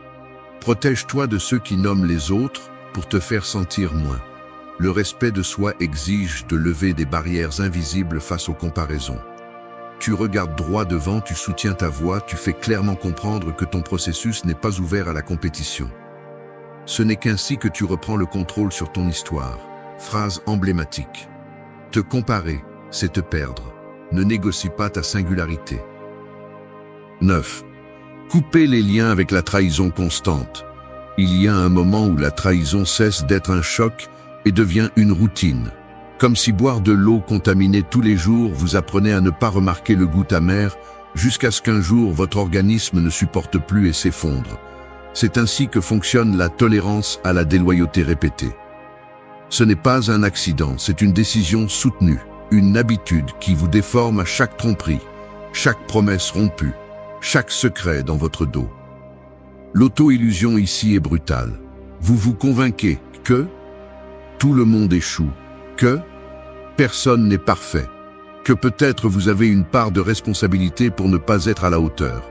Mais la vérité crue est que supporter la trahison, c'est prêter votre dignité au bourreau, laissant les autres abaisser votre valeur. Vous n'avez pas besoin de plus de preuves ni d'excuses. La trahison constante est une fracture dans le respect de soi, et chaque fois que vous la tolérez, vous vous habituez à vivre avec moins que ce que vous méritez. Cessez de négocier avec la déloyauté, car la trahison n'est jamais neutre. C'est une dette qui se paye avec de l'anxiété, de l'insomnie et ce sentiment d'insécurité qui vous accompagne partout. Justifier celui qui trahit, c'est s'entraîner à pardonner l'impardonnable, à se retrouver à chercher des excuses pour expliquer des actions que, si vous étiez le protagoniste, vous ne toléreriez jamais. C'est un entraînement pervers. Vous devenez expert dans la minimisation des dommages, dans la conviction que ce n'est pas si grave, dans le fait de soutenir des histoires à moitié, jusqu'à ce que votre seuil de douleur se transforme en une coquille vide. Couper les liens n'est pas de la cruauté, c'est de l'autodéfense. Et celui qui vous dit le contraire cherche seulement à vous maintenir enchaîné à la chaîne de l'abus. Ne confondez pas loyauté et servilité. Respecter celui qui vous trahit sans cesse n'est pas de la noblesse, c'est du masochisme émotionnel. Personne qui vous valorise vraiment ne va jouer avec votre confiance comme si c'était une pièce jetable. Le cercle vicieux de la trahison fonctionne ainsi. Aujourd'hui, vous pardonnez, demain vous doutez de vous-même, après-demain, vous vous résignez. Chaque cycle vous rend plus faible, plus dépendant du pardon des autres, plus insensible à votre propre douleur. Ici, il ne s'agit pas de comprendre le traître ni d'attendre des miracles de repentance. Il s'agit de couper, de mettre une réelle distance, sans discours ni scène, juste avec le froid de celui qui a compris que la dignité ne se négocie pas. Phrase emblématique. Vous tolérez la trahison, et vous disparaissez un peu chaque fois. Prenez la responsabilité de votre paix. Couper les liens avec la trahison constante n'est pas un service que vous rendez à l'autre, c'est une obligation envers vous-même. Le respect de soi exige des décisions inconfortables, pas des discours de compréhension éternelle. Si vous devez vous demander chaque semaine si vous pouvez faire confiance, vous avez déjà la réponse. Défendre votre identité est un acte radical. Cela se fait par des faits, pas par des explications. Il faut cesser d'avoir peur de la solitude, car la véritable solitude est de rester entouré de ceux qui vous vendent pour des miettes. Là où il y a trahison répétée, il ne reste que des débris d'estime de soi. Ne restez pas là. Votre valeur se démontre dans ce que vous choisissez de couper, pas dans ce que vous supportez. 10. Défends ton autonomie sans culpabilité. Personne ne te demandera la permission d'envahir ta vie si tu n'apprends pas à défendre ton autonomie. Il est inconfortable d'accepter que souvent tu remets le contrôle de tes décisions par peur de décevoir, par habitude de plaire, ou par cette loyauté mal comprise qui te fait sentir obligé de rendre des comptes à chaque pas que tu fais. Ce qui commence comme un geste de gentillesse ou d'adaptation finit par devenir une routine d'auto-annulation.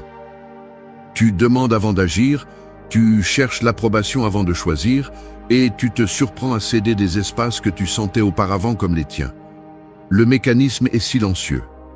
Tu t'entraînes à justifier tes choix, à minimiser tes désirs, à demander pardon pour des besoins fondamentaux, juste pour éviter l'inconfort d'être jugé égoïste, distant ou froid. Ainsi, l'authenticité s'érode. Chaque fois que tu remets ton jugement pour plaire, tu renforces la croyance que le bien-être des autres est plus important que le tien. Défendre l'autonomie n'est pas un acte hostile. C'est le seul moyen de maintenir la dignité à long terme. La culpabilité est l'encre la plus lourde. Depuis petit, on te programme à te sentir mal si tu choisis différemment, si tu priorises tes objectifs, si tu dis non à ce qu'on attend de toi. Tu apprends à associer autonomie avec désamour, individualité avec rejet et liberté avec trahison. Le prix est élevé. Tu deviens expert en négociation avec toi-même, en étouffant tes intuitions, en acceptant les plans des autres comme s'ils étaient les tiens. Mais la véritable trahison est envers ta propre identité. Il y a une phrase iconique ici. La culpabilité des autres n'est pas ta dette. Tu n'as pas à porter l'insatisfaction ni les frustrations de ceux qui veulent te façonner à leur image. Tu n'es pas obligé d'expliquer chaque frontière que tu mets, ni de convaincre qui, que ce soit que ta vie t'appartient. Le conflit interne surgit parce que tu crains le jugement, la solitude ou la perte d'affection, mais la paradoxe est que céder ton autonomie ne te garantit jamais une acceptation réelle. Cela te transforme simplement en une version éditée de toi-même, utile aux autres, mais étrangère à toi. Le respect de soi commence quand tu cesses de t'excuser d'être qui tu es et de décider ce dont tu as besoin. Tu n'as pas à devenir un mur, mais tu dois être quelqu'un qui reconnaît la valeur de sa parole et de son choix. L'autonomie n'est pas de l'arrogance, c'est de la connaissance de soi appliquée.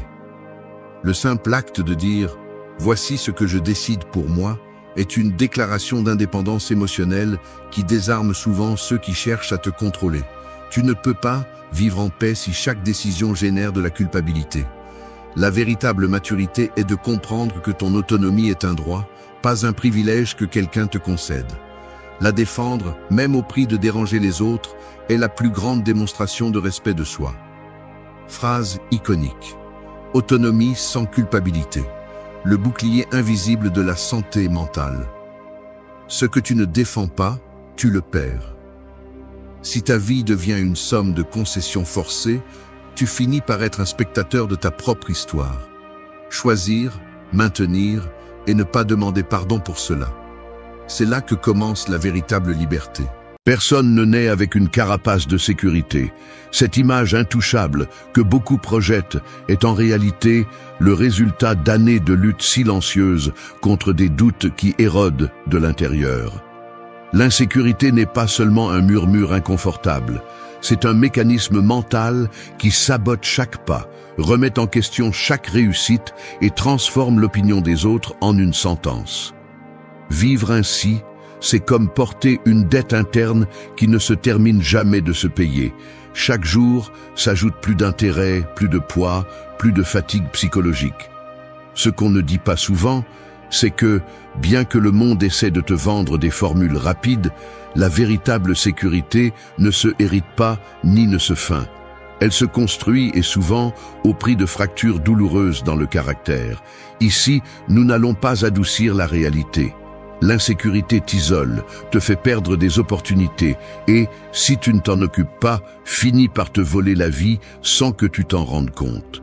Mais il y a une issue, et ce n'est pas une fantaisie motivationnelle. Le stoïcisme, cette philosophie d'acier trempé, t'oblige à cesser de blâmer les autres et à regarder de front ton propre reflet. Personne ne viendra te sauver et c'est libérateur. Car tout ce dont tu as besoin pour cesser d'être ton pire ennemi est déjà en toi, attendant discipline et courage. La sécurité ne se mendie pas, elle s'entraîne. Ici, nous allons démonter l'insécurité pièce par pièce, avec des outils pratiques qui exigent une honnêteté brutale et une action quotidienne. Si tu cherches des excuses, cette vidéo n'est pas pour toi. Mais si tu acceptes le défi, prépare-toi à cesser de négocier avec ta propre médiocrité. 1. Maîtrise ton dialogue intérieur. La vérité est simple et brutale. Si tu ne contrôles pas ton dialogue intérieur, tu deviens esclave de ta propre pensée. Arrête de chercher des coupables à l'extérieur, car la plupart de ton insécurité est fabriquée et alimentée par cette voix dans ta tête, qui répète les mêmes jugements, les mêmes reproches, les mêmes doutes, chaque maudit jour. Tu n'es pas insécure parce que le monde te le dit. Tu es insécure parce que tu as accepté comme vérité absolue chaque pensée autodestructrice qui surgit dans ton esprit. Et le pire, c'est que tu ne prends même pas le temps de les remettre en question. Tu les acceptes, tu les caresses, tu les laisses grandir comme s'ils étaient des faits, alors qu'en réalité, ce sont des opinions qui ne t'appartiennent même pas. Vas-tu continuer à croire que tu es moins seulement parce que ton esprit est programmé pour te rappeler tes échecs et multiplier tes défauts? C'est confortable de blâmer l'enfance, la société, la génétique ou qui que ce soit, mais tant que tu continues à alimenter ce monologue toxique, tu continueras à vivre avec une fracture constante dans ton caractère. La philosophie stoïque ne va pas te donner de solutions magiques ni de belles phrases à répéter devant le miroir. Elle exige de la discipline et une responsabilité absolue sur ce que tu permets de se répéter dans ton esprit. Chaque fois que tu te dis « je ne peux pas, je ne suis pas assez, ce n'est pas pour moi », tu renforces une dette émotionnelle qui te pèse ensuite dans chaque décision. Si tu ne te mets pas fermement avec toi-même et que tu ne commences pas à filtrer cette poubelle mentale, tu vas continuer à traîner de l'insécurité, même les jours où tout se passe bien. Tu ne peux pas contrôler ce que les autres pensent de toi, mais tu peux contrôler le filtre mental avec lequel tu analyses tes propres erreurs, tes réussites et tes échecs. Le stoïcisme t'oblige à séparer les faits des interprétations, à regarder en face les données brutes et non les histoires que ton dialogue intérieur veut te vendre. Prends la responsabilité de ta narration, car chaque pensée que tu choisis d'alimenter est un investissement émotionnel qui te renforce ou te fragilise. La compassion bon marché et le victimisme ne font que prolonger le problème. Tu n'es pas une victime de tes pensées, à moins que tu choisisses de rester assis à répéter la même histoire que d'habitude. L'autocritique peut être brutalement utile si elle est utilisée avec objectivité, pas avec le masochisme de te punir pour chaque erreur. Choisis consciemment de te parler comme tu parlerais à quelqu'un que tu respectes vraiment. Si tu te parles comme à un ennemi, ne sois pas surpris lorsque l'insécurité finira par dévorer la peu de confiance qu'il te reste. Réviser ton dialogue intérieur n'est pas un exercice de développement personnel superficiel. C'est une obligation si tu veux vivre avec intégrité. La sécurité personnelle est le résultat de ta capacité à surveiller et à discipliner ce que tu permets de traverser ton esprit.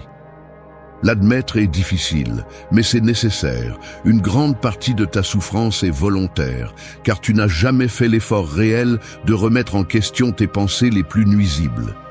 Ce que tu te répètes chaque jour devient le matériau avec lequel tu construis ta réalité.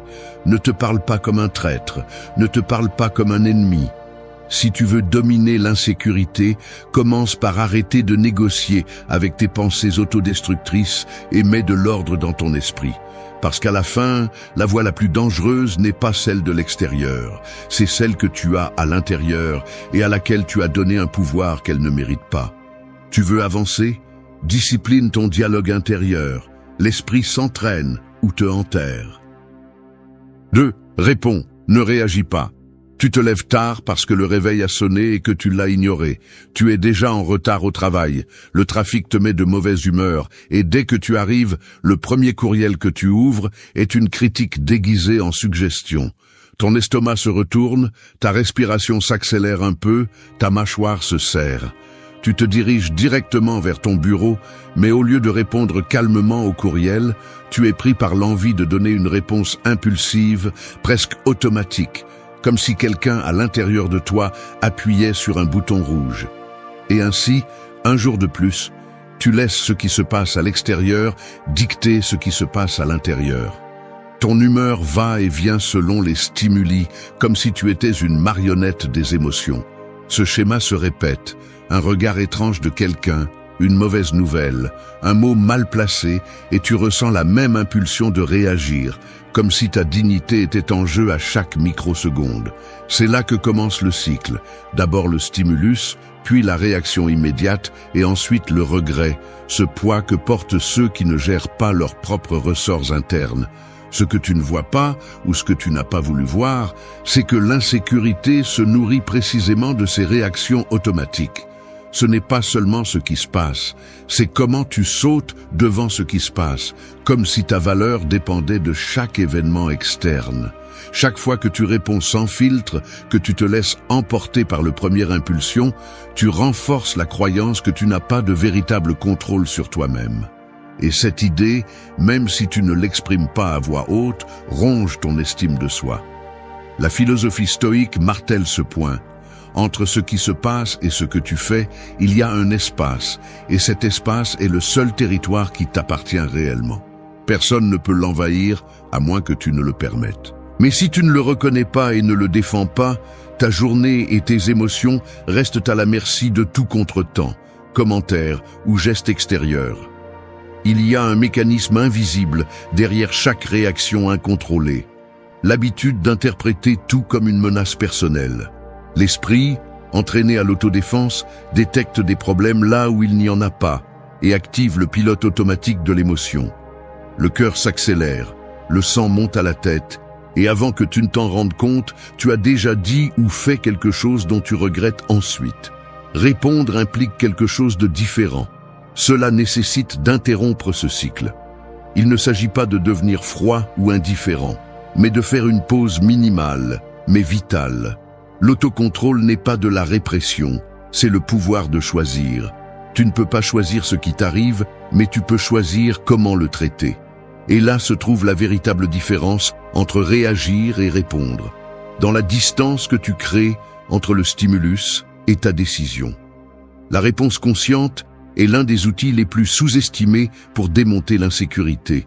Parce que lorsque tu choisis calmement, tu cesses d'être un otage de l'environnement et tu commences à construire, petit à petit, une identité basée sur la maîtrise intérieure.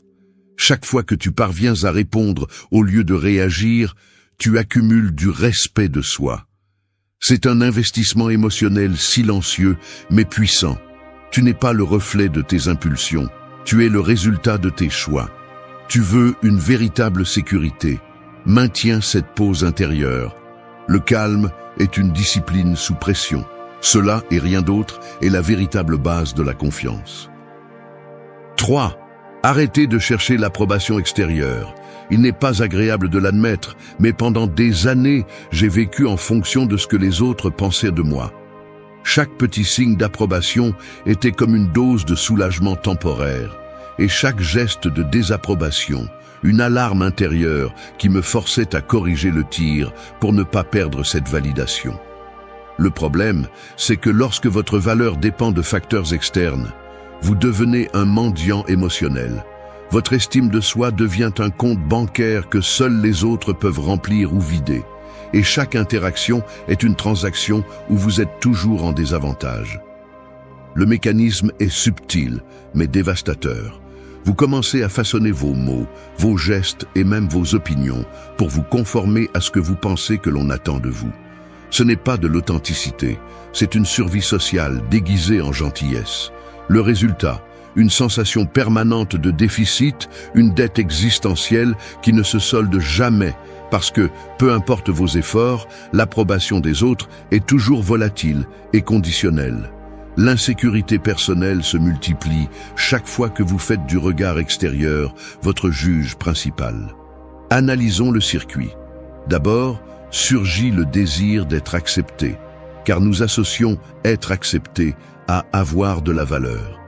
Ensuite, vous vous adaptez, vous vous censurez, vous filtrez vos désirs et vos opinions authentiques pour vous intégrer. Chaque fois que vous le faites, vous payez par de petites concessions invisibles. Ainsi, votre identité se fragmente en versions conçues pour différents publics et dans le processus, vous perdez votre boussole intérieure. À la fin de ce chemin, l'insécurité n'est pas seulement toujours là, elle se renforce, car vous percevez que vous avez besoin de masques pour être toléré. Plus vous alimentez cette dynamique, plus vous vous éloignez de toute notion réelle de confiance. L'approbation est un prix qui ne dure jamais, un renforcement qui vous rend dépendant et toujours vulnérable à la critique ou au rejet. Le piège est évident. Plus vous cherchez à plaire, moins vous avez de contrôle sur votre propre valeur. La philosophie stoïque déconstruit ce jeu à la racine. Les stoïciens ne vous disent pas de mépriser l'opinion des autres par pur orgueil, mais de la reconnaître pour ce qu'elle est, une donnée externe qui ne définit ni votre essence ni votre valeur. Le critère personnel est le seul filtre qui vous protège des fluctuations émotionnelles produites par la recherche constante de reconnaissance.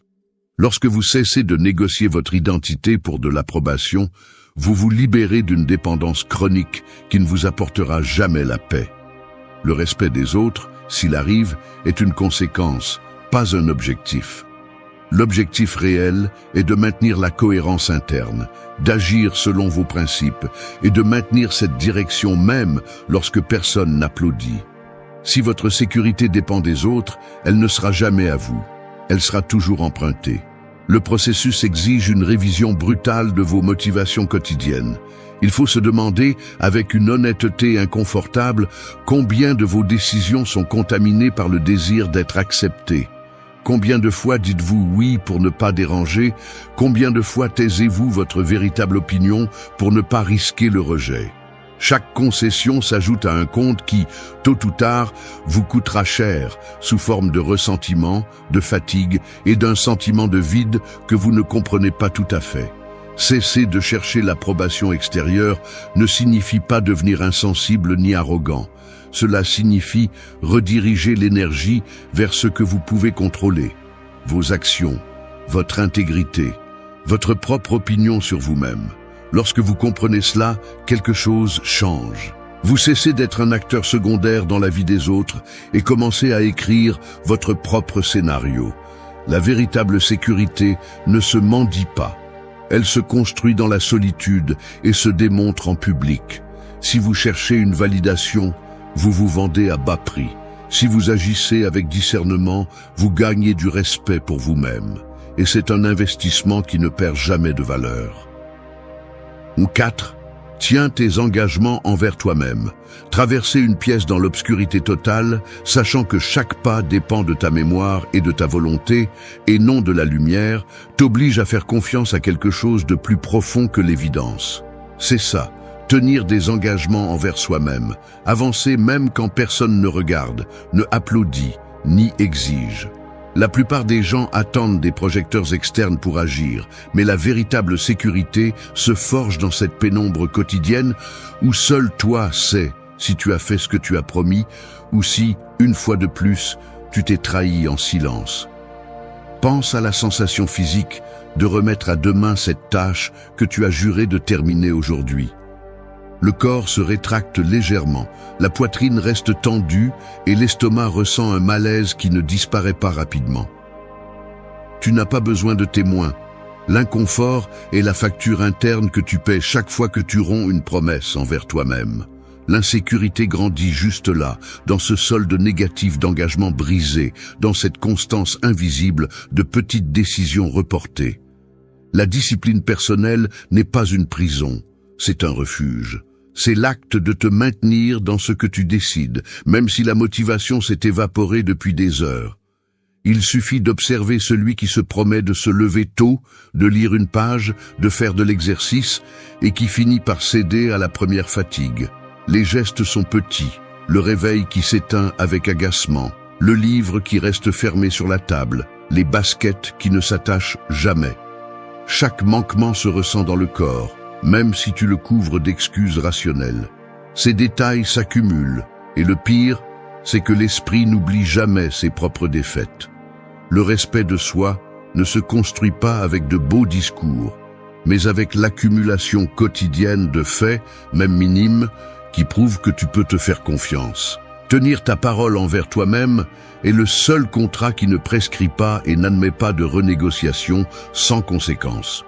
Beaucoup se trompent en croyant que la sécurité vient de grands succès publics, mais la réalité est bien plus crue. Ta confiance en toi est le résultat de milliers de micro-actions privées, la plupart invisibles, que tu exécutes même quand il serait facile de les laisser passer. La force de caractère se façonne dans ces choix inconfortables, quand tu préférerais abandonner mais choisis de te tenir. La philosophie stoïque n'idolâtre pas la discipline par caprice, mais parce qu'elle sait que chaque acte de volonté t'entraîne à supporter l'inconfort et, surtout, à te respecter dans ce que tu décides. Tu n'as pas besoin de rituels grandioses, ni de promesses publiques. Il te suffit d'une seule chose, faire ce que tu as dit, même si personne ne le remarque. La grandeur commence dans l'invisible. Chaque engagement tenu est un investissement dans ton estime de soi. Chaque promesse rompue est un trou qui affaiblit tes fondations. La sécurité n'est pas un don, c'est le résultat répété de te tenir ferme quand il serait plus confortable de te faillir. Combien de fois t'es-tu senti fier après avoir cédé à la paresse ou à la peur? Aucune. Le véritable respect de soi se construit dans l'obscurité, quand seul toi est témoin. Si tu veux arrêter de te sentir en insécurité, sois implacable avec ce que tu te promets. Le muscle de la discipline s'entraîne en privé. Le caractère ne se négocie pas. La différence entre un jour gagné et un jour perdu se décide presque toujours dans ces instants intimes où il semble que personne ne verra le résultat. Mais ton esprit le voit, ton corps le ressent et ton cœur le réclame. Tiens ta parole, même si la motivation faillit. La discipline est la forme la plus pure du respect de soi. Personne ne peut construire ta sécurité à ta place. Chaque fois que tu choisis de te tenir, l'obscurité intérieure se dissipe un peu plus. 5. Lâche ce que tu ne contrôles pas. Lâcher prise n'est pas abandonner, c'est cesser de gaspiller ta vie sur ce qui n'a jamais été entre tes mains. Voici le coup que personne ne veut encaisser. Tant que tu resteras obsédé par le contrôle de ce qui ne dépendra jamais de toi, ton insécurité sera infinie, car il y aura toujours quelque chose qui te glissera entre les doigts. Tu veux avoir en main l'opinion des autres, le résultat exact de chaque essai, le climat émotionnel de ceux qui t'entourent, la perfection de tes plans. Tout cela n'est qu'un mirage qui alimente uniquement la frustration et le ressentiment. Jusqu'à quand vas-tu te permettre ce piège? Il ne s'agit pas de te résigner, il s'agit de comprendre que chaque gramme d'énergie que tu investis dans ce que tu ne contrôles pas est une dette émotionnelle qui ne sera jamais remboursée. C'est aussi simple que cela. Ce qui ne dépend pas de toi t'appartient autant que la pluie ou le trafic. Tu continues de croire que l'anxiété se résout en pensant davantage, en planifiant chaque détail, en anticipant des scénarios, mais c'est tout le contraire. Plus tu t'obsèdes pour l'extérieur, plus tu deviens faible à l'intérieur. L'esprit se déforme lorsque tu l'utilises comme un instrument de surveillance perpétuelle sur l'impossible. Le résultat est une fatigue chronique, un sentiment d'insuffisance qui se multiplie chaque fois que la réalité ne répond pas à tes attentes. Le stoïcisme te crache la vérité au visage. La seule chose que tu maîtrises vraiment, c'est ton attitude, tes actions et le sens que tu choisis de donner à ce qui se passe. Personne d'autre ne mettra ce filtre à ta place. S'accrocher à ce que tu ne contrôles pas est un acte de lâcheté mentale, une façon d'éviter le travail difficile d'agir sur ce qui t'appartient. Il est plus confortable de blâmer le hasard, le destin, la malchance, que d'assumer la responsabilité brutale de ce que tu peux réellement changer. Chaque fois que tu te surprends à revisiter encore et encore le même problème, à tourner en rond sur ce qui ne s'est pas passé comme tu le voulais, à répéter dans ta tête le film de ce que les autres ont dit ou fait, tu choisis de te fragiliser. Ne fais pas semblant, cette insistance n'est pas de l'inquiétude, c'est la peur d'accepter ta propre limite. La véritable liberté commence lorsque tu décides de lâcher le poids mort des attentes, le besoin d'avoir raison, le désir enfantin de contrôler le résultat final. La sérénité n'est pas un luxe réservé aux éclairés, c'est le fruit d'un entraînement quotidien au détachement. Tu cesses de demander au monde de te faire sentir en sécurité et tu commences à construire cette sécurité à partir de la seule source que tu as, ta conduite, ton jugement, ta réponse. L'insécurité grandit dans le domaine de la fantaisie. Si telle personne changeait, si le monde fonctionnait comme je le veux, alors je serais tranquille. Mensonge. Cette tranquillité n'arrive jamais car il y aura toujours quelque chose hors de ta portée. La maturité émotionnelle se démontre dans la capacité à réduire l'horizon à l'essentiel. Que dépend de moi, ici et maintenant. Le reste n'est que bruit qui t'entraîne et te distrait de ce qui est vraiment important. Chaque fois que tu lâches, tu gagnes en force. Chaque fois que tu t'obsèdes, tu te saignes de l'intérieur. Le détachement est une discipline, pas de l'indifférence. C'est choisir où tu mets ton énergie et où tu cesses de la donner. Ne cherche pas la paix dans le prochain résultat, dans le prochain geste d'approbation, dans le comportement des autres. La paix est le solde de ne pas hypothéquer ton esprit sur des causes perdues.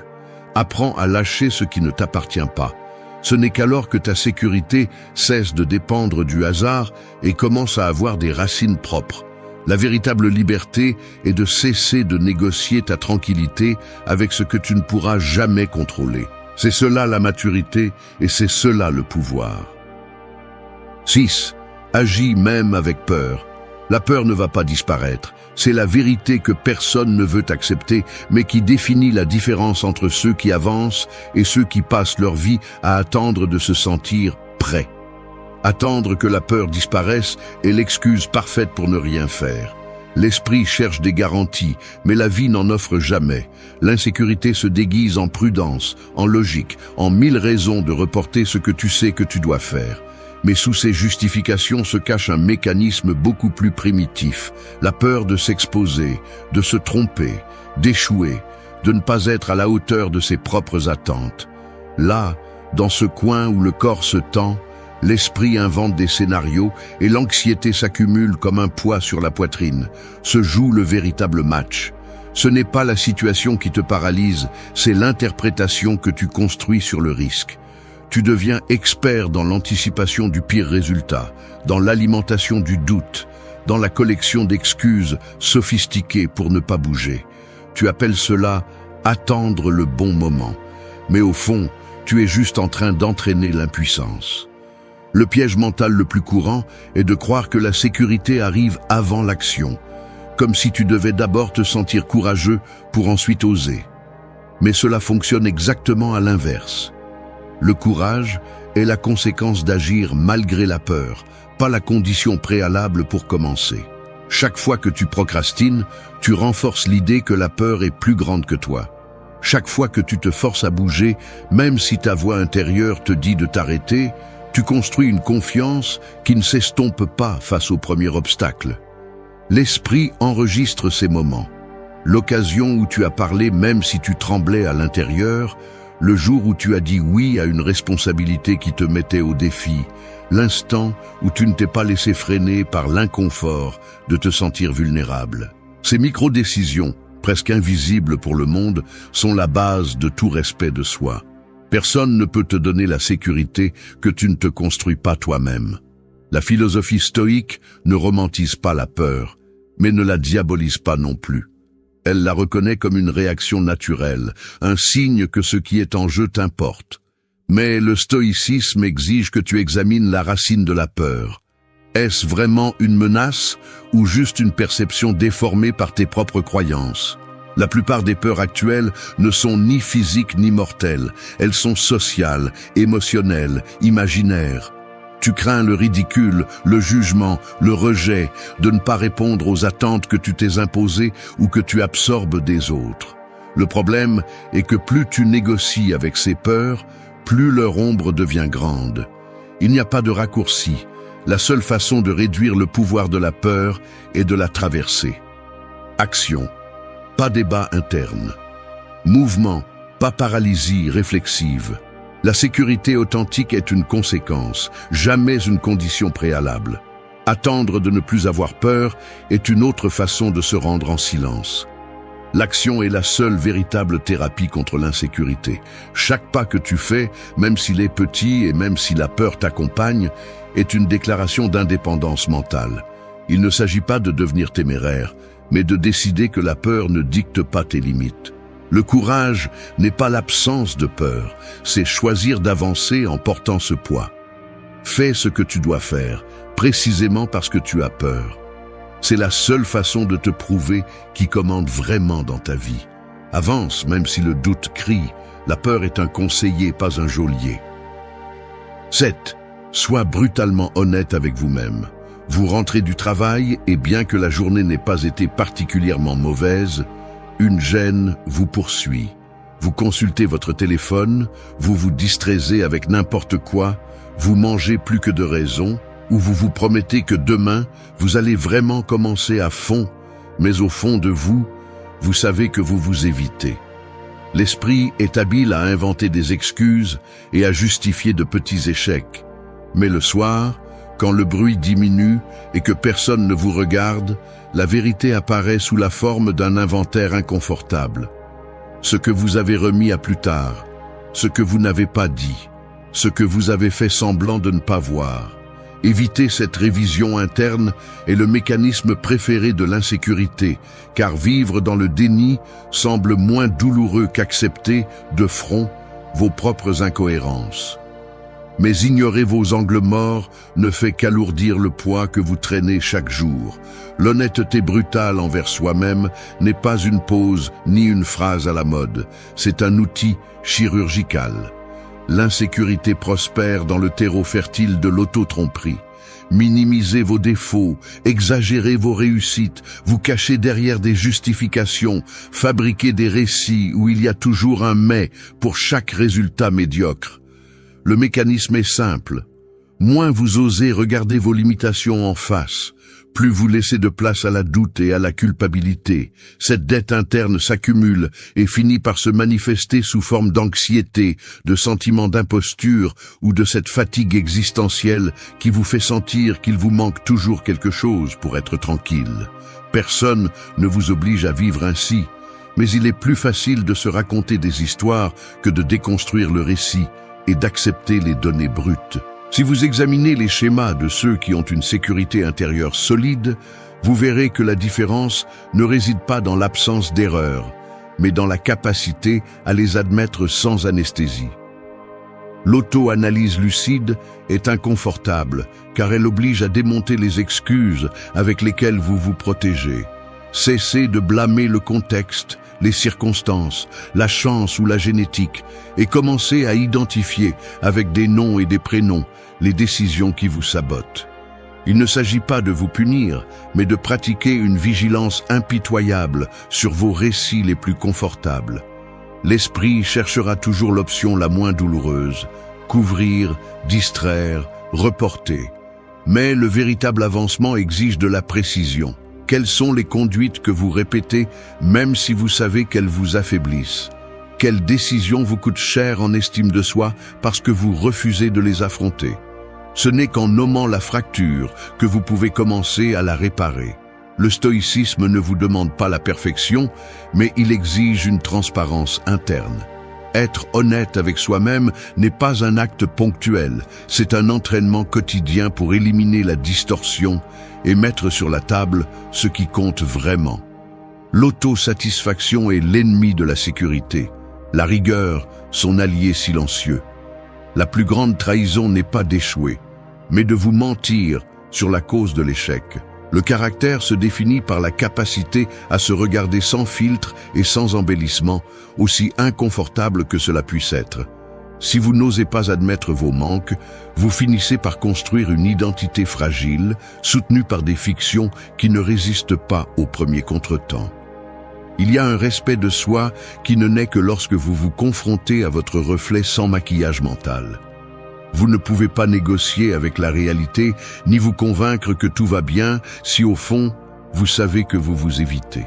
L'honnêteté interne est la seule base stable sur laquelle vous pouvez construire une sécurité qui ne dépend ni du hasard, ni de l'opinion des autres.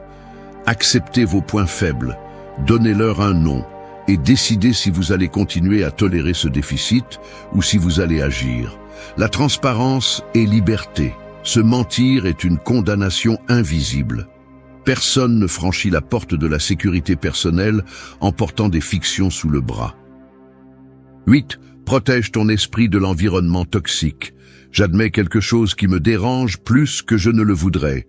Il y a des jours où même en me sentant relativement bien, une conversation mal engagée, un commentaire sur les réseaux ou même le ton de voix de quelqu'un au bureau suffit à perturber mon état mental. Ce n'est pas seulement ce que j'entends, C'est une sorte de contamination invisible qui s'infiltre dans ma tête et y reste, tournant, affectant mon humeur et ma perception de moi-même. Je suis surpris de constater comment le geste tendu d'un collègue, les commentaires acerbes d'un groupe ou les nouvelles pleines de cynisme deviennent la matière première de pensée qui, si je ne fais pas attention, finissent par déformer mon humeur. Le corps le ressent, des épaules qui se chargent, une mâchoire serrée, une fatigue étrange qui ne s'explique pas seulement par le travail. L'esprit, sans que tu t'en rendes compte, commence à imiter le ton de ce qui l'entoure. Tu laisses les opinions des autres s'infiltrer et tu te découvres à répéter des phrases, des doutes et des jugements qui ne viennent pas de toi. C'est l'impact réel d'un environnement toxique. Il t'installe une narration étrangère, il plante des graines d'insécurité et les arrose en silence chaque fois que tu baisses ta garde. Il n'est pas nécessaire d'être entouré de personnes ouvertement hostiles pour que l'environnement te consume. Il suffit de côtoyer quotidiennement des personnes qui vivent dans la plainte, la critique constante, le sarcasme déguisé en humour ou le scepticisme venimeux. L'air se remplit d'une sorte de poids invisible, une atmosphère qui exige que tu sois toujours sur la défensive, ou pire, qui t'entraîne dans son propre ton défaitiste. Le cerveau apprend vite. Si tout le monde doute, tu doutes aussi. Si tout le monde se plaint, il te devient naturel de trouver des raisons de te joindre au cœur. Sans t'en rendre compte, ton dialogue interne commence à sonner comme la somme de ces voix externes. L'insécurité n'est pas toujours une blessure individuelle. Souvent, c'est le résultat d'avoir absorbé, jour après jour, une vision du monde qui te fragilise plus que tu ne le reconnais. Prendre soin de son environnement mental est une décision quotidienne. Pas un luxe ni un acte égoïste. C'est une question de survie psychologique. Le stoïcisme ne prêche pas la fuite. Il enseigne à lever des filtres. Tu ne peux pas toujours choisir où tu travailles ou avec qui tu passes ta journée. Mais tu as la responsabilité de décider ce que tu permets d'entrer et ce que tu laisses dehors. L'esprit est comme une maison. Si tu ne fermes pas les portes et les fenêtres, n'importe qui peut entrer pour laisser ses déchets.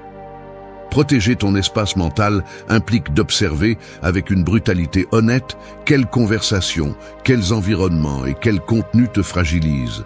Ressens-tu un poids supplémentaire après avoir passé du temps avec certaines personnes?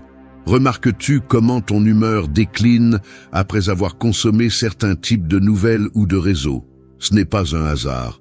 L'environnement peut être un terrain d'entraînement ou un marécage émotionnel. Tu choisis si tu le laisses envahir ta tête. La discipline mentale commence par poser des limites. Des limites aux discussions destructrices, à l'exposition inutile à des contenus toxiques, à l'habitude de tout vérifier, même si tu sais que cela te laisse dans un état pire que celui dans lequel tu étais. Tu ne peux pas construire de la sécurité si chaque jour tu permets aux autres de semer le doute, la peur ou le ressentiment dans ton dialogue interne. Le respect de soi se défend aussi en sélectionnant rigoureusement ce qui nourrit ton esprit. Il y a des décisions qui semblent petites, mais qui sont déterminantes. S'éloigner d'une table, mettre en sourdine un groupe, cesser de suivre des comptes qui ne promeuvent que le doute et la comparaison. Tu n'as pas l'obligation d'être l'éponge émotionnelle de l'environnement. Choisis ce que tu laisses entrer. Ce filtre est ton bouclier invisible. La sécurité personnelle est le résultat de prendre soin, chaque jour, de l'alimentation mentale que tu consommes. Ce que tu laisses passer te transforme ou te corrompt. Tout ne mérite pas une place dans ta tête. Souviens-toi, celui qui ne protège pas son environnement mental finit par penser avec la voix des autres. L'esprit se renforce lorsque tu cesses d'être un terrain fertile pour la toxicité et que tu deviens le gardien de ton propre jugement. La force est un filtre actif, pas un mur passif. Si tu veux du respect de soi, commence par nettoyer la porte d'entrée.